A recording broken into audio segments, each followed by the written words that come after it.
Trey, this is year 5 for you, but second straight year where you're competing for the starting quarterback gig. What did you try to really change about your routine and your preparation this winter to get you ready? You know, not too much. Just still watch a lot of film, seeing what I can improve on from last year. Trying to focus on my footwork a lot more. Just being more proficient in multiple areas. Still not trying to turn the ball over, obviously, keeping it to our team, but it's just great to be back out here and just going to continue to watch film and just get at it every day. Just that accuracy that we've seen from you on your passes, would you say that's like a strength that you really bring to the table and emphasize when you go out there? Yeah, that was something that my dad always told me. He said, look, as long as you're on time and you're accurate, you'll be able to play.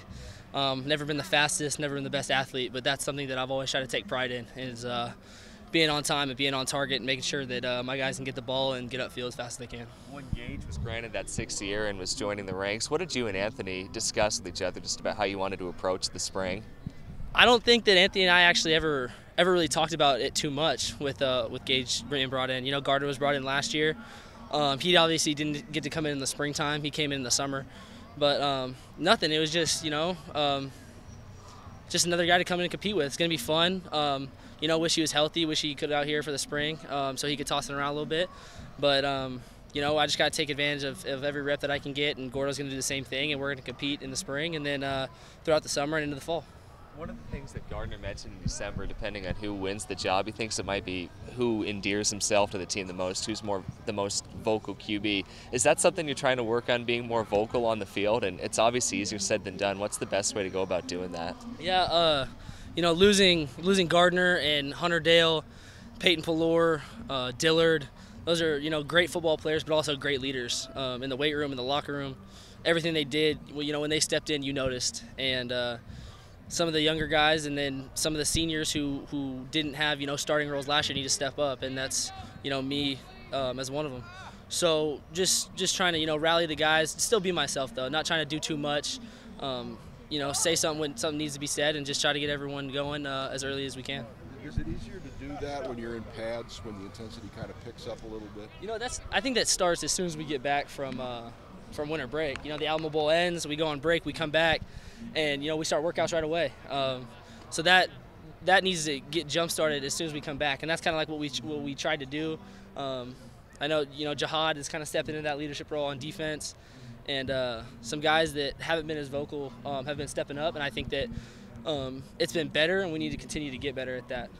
Your impressions of that new look secondary, a lot of new faces, but it seems like the talent is certainly there. They're flying around. A lot of new faces, yes, but they can compete, man. They're some kids that obviously, I'd never been on the field before are making plays. They're long, they're aggressive, they're batting balls down.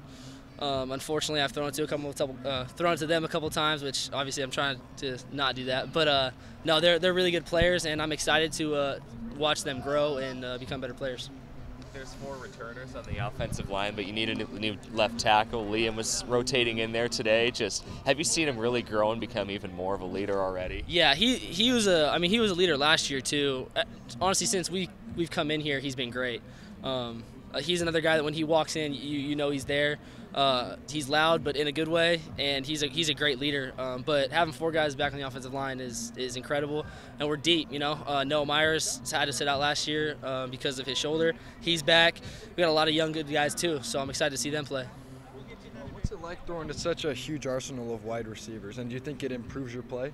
Yeah, it only helps me. Just try to get it to them as fast as I can, so the ball's in their hands and they can go. They're the playmakers, but it's great. We're really deep. We have some of the best receivers in the country, in my opinion, and whoever it is, whoever's in there, I have confidence in all of them, and I just can't wait to see them continue to get better throughout the spring, and like I said, into the summer, into the fall. It's fun. That guy standing to your left right there, Calvin Jackson, he can line up at a lot of different spots. Just yeah.